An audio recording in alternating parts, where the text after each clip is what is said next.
नमस्कार। आज इस वीडियो में हम सभी रुचिरा भाग तृतीय के दशम पाठ, जिसका शीर्षक है नीति नवनीतम, इस पाठ का अभ्यास करेंगे। पिछले वीडियो में हम सभी ने बच्चों इस पाठ को पढ़ लिया था। शब्दार्थ आप अपने कॉपी में लिखेंगे और इसको याद करेंगे। अभ्यास से शुरू करते हैं। प्रथम प्रश्न है, अधोलिखितानि प्रश्नानाम् उत्तराणि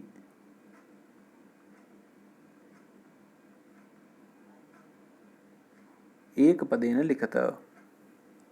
एक पदेन का अर्थ है वन वर्ड आंसर है ये। एक पद में इनका उत्तर दीजिए। तो निडाम संभवे कौ क्लेशम सहेते। आदमी के संभव होने पर, उत्पन्न होने पर कौन क्लेश सहते हैं। क्लेश अर्थात होता है दुख, सहते हैं। तो हम लोगों ने अच्छे से पढ़ा था पिछले वीडियो में। तो इसका उत्तर हो जाएगा माता पितरौ। माता पितरौ। इसका उत्तर एक शब्द में लिखना है तो केवल माता पितरौ लिख देंगे बस। कीदृशम जलम पिबेत, अंतिम श्लोक है वस्त्रपूतम जलम पिबेत लिखा है, तो वस्त्र से पवित्र करके जल पीना चाहिए, वस्त्रपूतम लिखेंगे। नीति नवनीतम पाठः कस्मात् ग्रंथात् संकलितः, तो हम लिखेंगे मनुस्मृति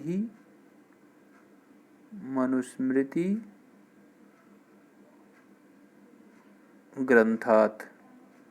ये दोनों एक ही शब्द है बच्चों, यहाँ पे हमने हाइफन लगा दिया है। ग्रंथात् उत्तर हो जाएगा। ये तीसरे का उत्तर है मनुस्मृति ग्रंथात्। चतुर्थ प्रश्न है, कीदृशम वाचम वदेत, तो अंतिम है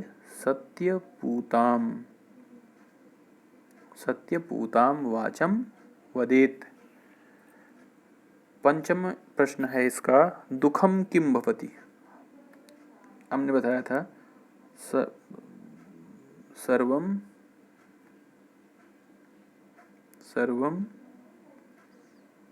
परवशम, बस ये लिखेंगे सर्वम परवशम, अर्थात अगर सभी दूसरे के वश में है तो वह दुख होता है। आत्मवशम किम भवति, तो वही लिखेंगे सर्वम आत्म वशम होगा, सभी अपने वश में होगा तो वह क्या होता है। नहीं, यहाँ पर प्रश्न दूसरा है बच्चों। कह रहा है आत्मवशम किम भवति, तो आत्मवशम सुखम भवति, केवल यही लिख देंगे बस, सुखम। अंतिम प्रश्न है इसका, कीदृशम कर्म समाचरेत, तो मनःपूतम अर्थात मन पवित्र करके कर्म हमको करना चाहिए। ये एक पद में ऐसे ही उत्तर लिखना है बच्चों। वीडियो रिवाइंड करके भी आप देख सकते हैं।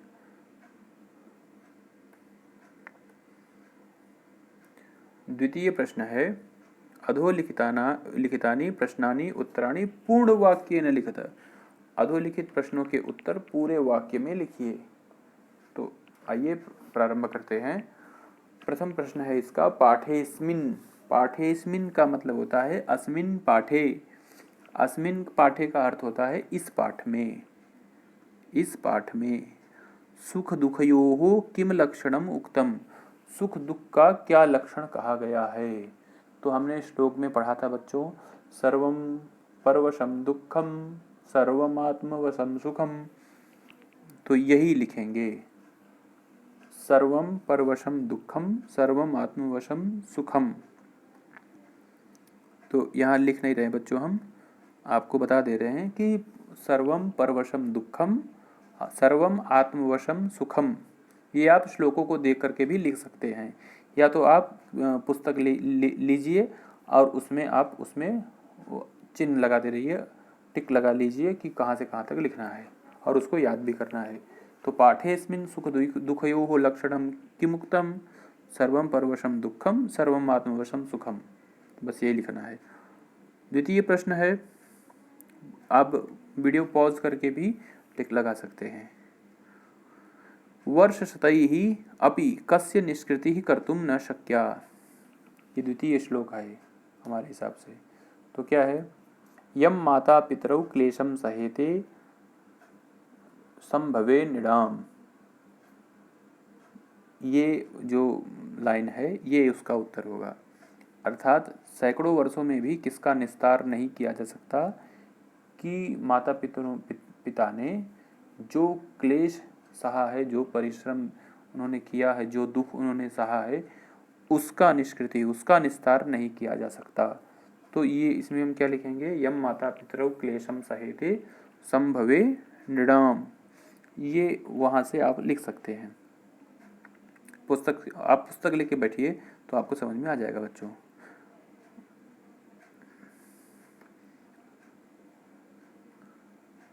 मैं दिखाई देता हूँ बच्चों।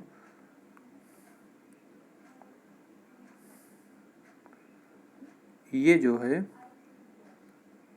ये द्वितीय प्रश्न का उत्तर है। ये द्वितीय प्रश्न का उत्तर है और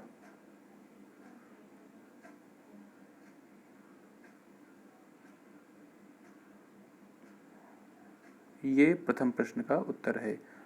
सर्वं परवशं दुःखम सर्वं आत्मवशं सुखम। चलते हैं बच्चों।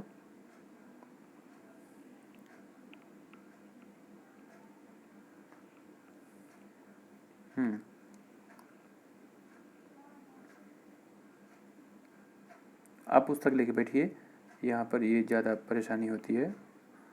तो तृतीय प्रश्न है, त्रिषु तुष्टेषु सब तपः समाप्यते। तीनों के प्रसन्न होने पर सारी तपस्याएं खत्म हो जाती है।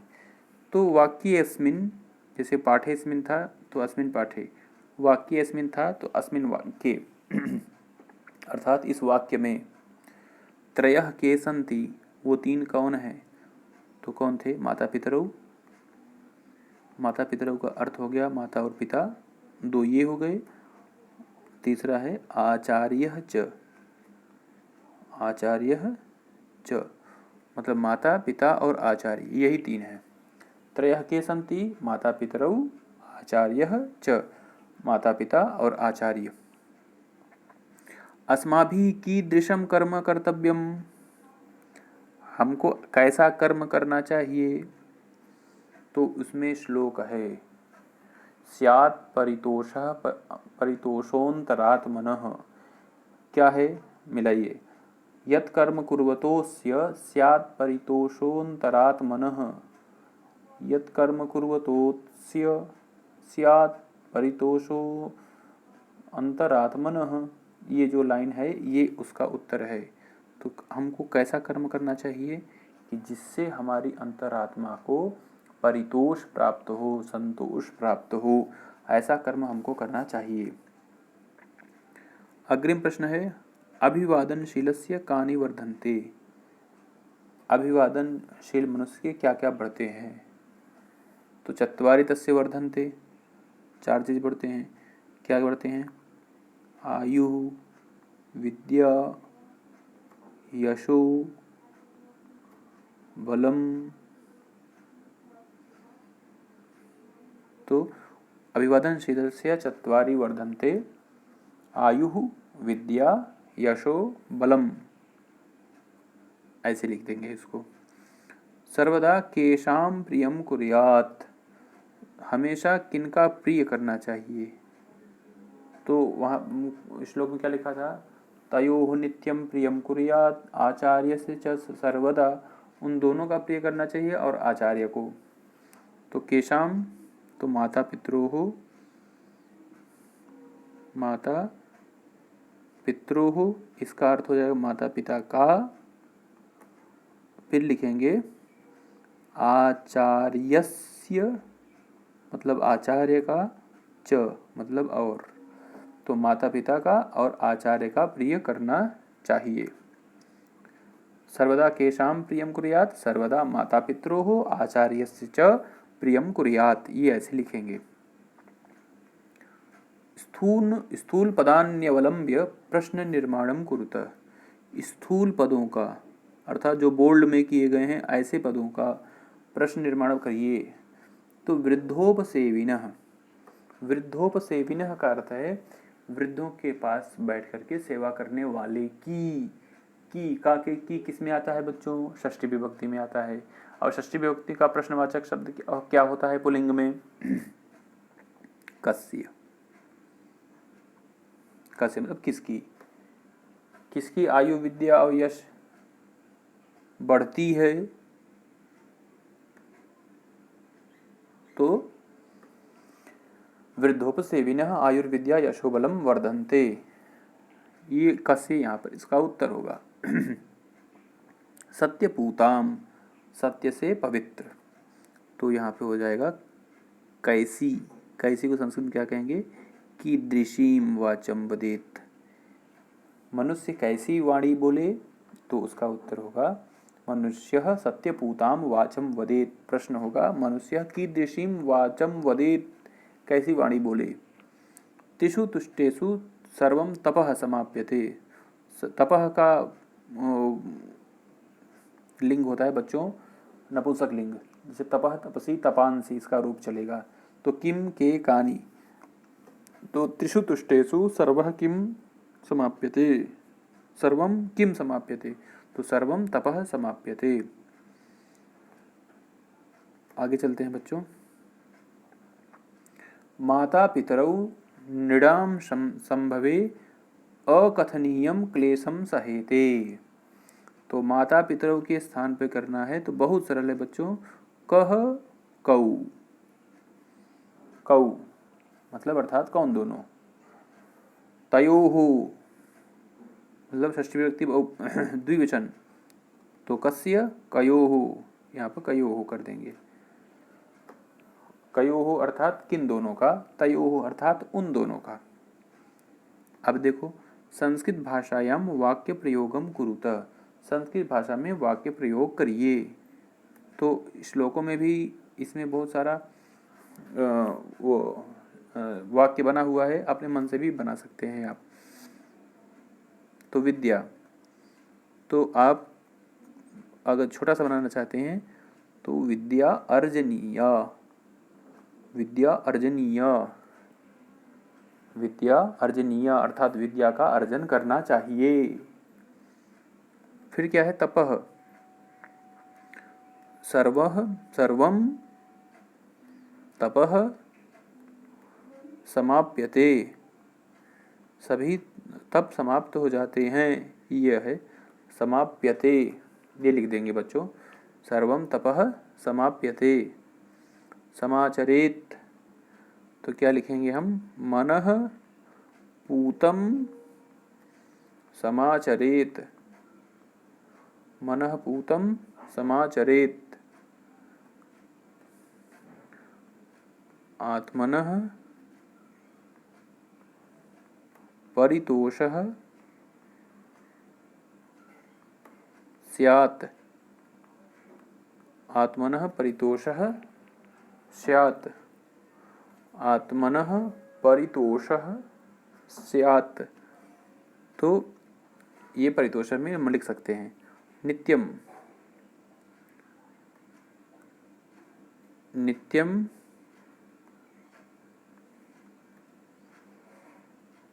सेवा करणीय, अर्थात नित्य ही सेवा करनी चाहिए। लेकिन किसकी? तो माता पितरों हो, ऐसे लिख देंगे। माता पितरों हो अर्थात माता पिता की नित्य सेवा करनी चाहिए। माता पितरों हो नित्यम सेवा करणीय, ये हो जाएगा बच्चों हम लोगों का वाक्य प्रयोग। अग्रिम प्रश्न है हम लोगों का, शुद्ध वाक्यानाम समक्षम आम, अशुद्ध वाक्यानाम समक्षम न नैव अर्थात नहीं, इति लिखता, लिखो। ये वाक्य लिखे हुए हैं। इन जो वाक्य सही है उनके सामने आम, जो गलत है उनके सामने नहीं न लिखना है। तो आइए देखते हैं। अभिवादनशीलस्य किमपि न वर्धते न, कह रहा है अभिवादनशील मनुष्य का कुछ भी नहीं बढ़ता है। नहीं नहीं, ऐसा नहीं है, तो ये कथन गलत है, तो हम न लिखेंगे। माता पितरऊ निराम संभवे कष्टम सहेते आम। माता पिता आदमियों के संभव होने पर कष्ट सहते हैं। आगे है देखो बच्चों, आत्मवशम तु सर्वमेव दुखम अस्ति। नहीं नहीं नहीं नहीं, आत्मवशम होगा तो सुखम हो जाएगा। आत्मवशम तु सर्वमेव सुखम अस्ति, ये होना चाहिए था, ये गलत है। तो ये न पितरऊ आचार्य च संतुष्टाः, जिससे माता पिता और आचार्य संतुष्ट हों, तस्य सर्वम तपः समाप्यते आम, उसकी सारी तपस्याएं खत्म हो जाती हैं, सारी तपस्याओं का फल मिल जाता है उसको। मनुष्य सदैव मनः पूतं समाचरेत आम, मनुष्य हमेशा मन से पवित्र होकर के ही आचरण करना चाहिए मनुष्य को। मनुष्य सदैव तदैव कर्म कुर्यात् येन अंतरात्मा तुष्यते आम, मनुष्य वही काम करे जिससे उनकी अंतरात्मा संतुष्ट होती हो, तो आम मतलब हाँ। तो ये आम और न, इस प्रकार इसको हम लोगों को हल करना है बच्चों। आपको नहीं समझ में आया तो आप वीडियो पीछे करेंगे तो पूरा आप समझ सकते हैं। समुचित पदेन रिक्त स्थानानि पूरयत, समुचित पद से रिक्त स्थान भरिए। तो वह माता पितरो हो तपसः, माता पिता की जो तपस्या है, निष्कृति है उसका निस्तार कर्तुम अशक्या, नहीं किया जा सकता। तो हम लोग क्या पढ़े थे, वर्ष शतैरपि, तो यहाँ पे हम भर देंगे इसको, यहाँ पर वर्ष शतैरपि कर्तुम अशक्या, सैकड़ों वर्षों में भी नहीं किया जा सकता। नित्यम वृद्धोपसेविनः चत्वारि वर्धन्ते, जो नित्य वृद्धों की सेवा करता है उसके 4 बढ़ते हैं, 4 अर्थात आयुर्विद्या यशोबलम। तो यहाँ पे चत्वारि सही है, चत्वारि तस्य वर्धन्ते, चत्वारि सही है। त्रिषु तुष्टेषु, तीनों के संतुष्ट हो जाने पर तपः सर्वं समाप्यते, तपः सर्वं समाप्यते, सभी तप समाप्त हो जाते हैं। एतत् विद्यात् समासेन, अर्थात संक्षिप्त में, तो आपको अगर श्लोक याद है बच्चों तो ये आपके लिए बहुत सरल हो जाएगा। एतत् विद्यात् समासेन लक्षणं सुख दुःखयोः, दृष्टिपूतं न्यसेत पादम, अर्थात अपने पैरों को जब हम देख लेते हैं जो जिस जगह को उसी पर रखना चाहिए। मनुष्य माता पित्रोः आचार्यस्य च सर्वदा प्रियम कुर्यात्, जो उनको प्रिय हो ऐसे कार्य ही करना चाहिए जिससे आपकी क्या हो, आपकी भी प्रगति होगी बच्चों। आगे चलते हैं हम लोग, अग्रिम प्रश्न देखते हैं। मंजूषातः चित्वा उचित अव्यय पदेन या अव्ययेन वाक्य पूर्तिम कुरुत, तो उचित अव्ययेन, उचित अव्यय पदों से भरो। तो तावत का मतलब होता है तब तक, और ये जो तावत होता है यावत के साथ आता है बच्चों। जिस वाक्य में जब तक प्रयोग होगा उसी वाक्य में तब तक जरूर प्रयोग होता है। तो तावत का अर्थ होता है तब तक, ये उसी के साथ आएगा जहाँ पर यावत आया हो। तो आप इसमें ढूंढेंगे तो यावत आपको मिल जाएगा। उसी प्रकार ये जो यादृशम लिखा है यहाँ पर, यादृशम का मतलब होता है जैसा, उस वाक्य में वैसा जरूर आएगा। तो वैसा को संस्कृत में कहते हैं तादृशम। अब तादृशम भी आपको ढूंढेंगे तो इन वाक्यों में मिल जाएगा। यादृशम जैसा, तादृशम वैसा, आप इसका अर्थ लिख लीजिए। तावत तब तक, यावत जब तक। अपि का मतलब होता है भी, अपि का मतलब होता है भी, और एव का मतलब होता है ही, और यथा का मतलब होता है जैसे, जैसे, और जैसे आएगा तो वैसे जरूर आएगा। तो जैसे कि होगा यथा, तो वैसे का होगा तथा। और नित्यम का अर्थ होता है हमेशा। नित्यम का क्या मतलब होता है बच्चों, हमेशा, हमेशा। तो यहाँ पे क्या आएगा, तयोः नित्यम प्रियम कुर्यात्, हम लोगों ने पढ़ा था, इसको लिख लीजिए आप अच्छे से। तयोः नित्यम प्रियम कुर्यात्, यहाँ पे नित्यम भर देंगे, ये आ जाएगा नित्यम। आगे चलते हैं, देखते हैं आगे के वाक्यों में क्या भरा जाएगा। आगे के वाक्यों में क्या भरा जाएगा। तादृशम, हमने बताया था तादृशम वहाँ पे जरूर आएगा, यहाँ जहाँ पर यादृशम होगा। यादृशम कर्म करिष्यसि तादृशम फलम प्राप्स्यसि, जैसा कर्म करोगे वैसा फल पाओगे। वर्षशतैः अपि, वर्षशतैः अपि, सैकड़ों वर्षों में भी, निष्कृति ही न कर्तुम शक्या, उसका निस्तार नहीं किया जा सकता। तेष्वेव, तेष्वेव संधि विच्छेद करेंगे तो हो जाएगा तेषु एव, उनमें ही, त्रिषु तुष्टेषु, उनके तीनों के तुष्ट होने पर, संतुष्ट होने पर, तपः समाप्यते, तपस्या समाप्त हो जाती है। तथा, जहाँ पर यथा आता है वहाँ पर तथा आता है। यथा राजा तथा प्रजा, जैसी जहाँ जैसा वहाँ पर राजा है वैसी ही प्रजा होगी। यावत के साथ हरदम बताया था बच्चों तावत जरूर आता है। तो यावत सफलः न भवति, जब तक आप सफल नहीं होते हैं, तावत परिश्रमं कुरु, तब तक परिश्रम करिए। देखिए योग्यता विस्तार है बच्चों, तो वैसे ही श्लोक यहाँ पर लिखे गए हैं, जैसे हमने पढ़ा था उसी प्रकार के श्लोक यहाँ भी लिखा है, तो आप इसको अच्छे से पढ़ लीजिएगा। तो क्या लिखा है, कर्मणा मनसा वाचा चक्षुषापि चतुर्विधम प्रसादयति लोकम यम यस्तम लोकोनुप्रसीदति, सत्यम ब्रूयात् प्रियम ब्रूयात् न ब्रूयात् सत्यम अप्रियम, प्रियम च नानृतं ब्रूयात् एष धर्मः सनातनः, प्रियवाक्यप्रदानेन सर्वे तुष्यन्ति जन्तवः, तस्मात् तदेव वक्तव्यं वचने का दरिद्रता, यस्मिन् देशो न सम्मानो न प्रीतिर्न च बान्धवाः, न च विद्यागमः कश्चित्, न तत्र दिवसं वसेत्।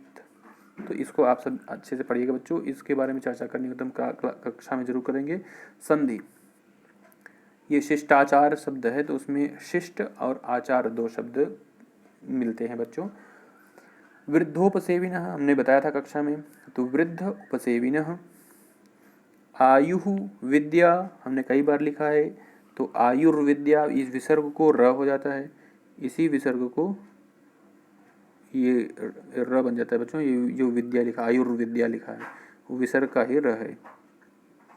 यशो बलम, इसको संधि विच्छेद करेंगे तो यशः बलम, इसी विसर्ग को ओ होता है। वर्ष शतई ही अपि, तो इसी विसर्ग को र हुआ है, जैसे यहाँ पर हुआ था वर्ष शतई ही अपि। तयोः नित्यम, तयोर नित्यम, ये विसर्ग संधि के उदाहरण हैं चारों। कुर्यात आचार्यस्य, इस त को द हो जाता है, ये व्यंजन संधि का उदाहरण है। तेष्वेव, उ को व होता है, यण संधि है, ये स्वर संधि का उदाहरण है। सर्वमात्मवशम, ये संधि नहीं है बच्चों, ये संयोग है, इस म में आ मिल जाता है, म में तो आ मिल के तो माँ बन जाता है, सर्वमात्मवशम। कुर्वतः अस्य, ये विसर्ग संधि का उदाहरण है। विधिलिंग के प्रयोग हमने बताया था, विधिलिंग का प्रयोग क्या है देखो, स्यात्, पिबेत, वर्जयेत, वदेत। तो स्यात् अस धातु से बनता है, पिबेत पा धातु से बनता है, वर्जयेत वर्ज धातु से बनता है, और वदेत वद धातु से बनता है, और इसका अर्थ होता है चाहिए के अर्थ में विधिलिंग का प्रयोग। देखो, महांतम प्राप्य सद्बुद्धेः सत्यजेन्न लघुजनम, यत्रास्ति सूचिका कार्यम कृपाणः किम करिष्यति। अर्थात बड़े लोगों को पा करके हे अच्छे बुद्धि वाले व्यक्ति, छोटे लोगों को नहीं छोड़ना चाहिए। जहाँ पर सुई का काम होगा वहाँ तलवार नहीं करेगा। विचित्रे खलु संसारे नास्ति किंचित निरर्थकम, इस विचित्र संसार में कुछ भी निरर्थक नहीं है। अश्वश्चेत धावने वीरः, अगर घोड़ा है तो वो दौड़ने में वीर है। भारस्य वहने खरः, और जो अगर वजन है, वजनदार वस्तु है, उसको वहन करने की क्षमता गधे में ही होती है। तो यहाँ पे समाप्त होता है बच्चों ये पाठ। इसको भी देखिए, ये बहुत सारे श्लोक हैं अच्छे अच्छे, तो इन सबको जरूर आपको याद करना चाहिए बच्चों। देखिए, इंद्रियाणि च संयम्य संयम्य बकवत् पंडितो नरः देशकालबलं ज्ञात्वा सर्वकार्याणि साधयेत् काकचेष्टः बकः ध्यानी शुनो निद्रः तथैव च अल्पाहारः गृहत्यागः विद्यार्थी पंचलक्षणम् स्पृशन्नपि गजो हन्ति जिघ्रन्नपि भुजङ्गमः हसन्नपि नृपो हन्ति मानयन्नपि दुर्जनः। देखो आगे है, प्राप्तव्यमर्थं लभेत मनुष्यो देवोऽपि तं लङ्घयितुं न शक्तः तस्मान्न शोचामि न विस्मयो मे यदस्मदीयं न हि तत्परेषाम् अयं निजः परो वेति गणना लघुचेतसाम् उदारचरितानां तु वसुधैव कुटुम्बकम् अकिंचनस्य दान्तस्य शान्तस्य समचेतसः मया संतुष्टमानसः सर्वाः सुखमयाः दिशः। तो इसको भी पढ़िएगा आप सब बच्चों। यहाँ पर समाप्त होता है ये अभ्यास। इसमें जो भी शंका होगी बच्चों वो हम लोग अपने क्लास में समाप्त कर लेंगे। तब तक के लिए धन्यवाद।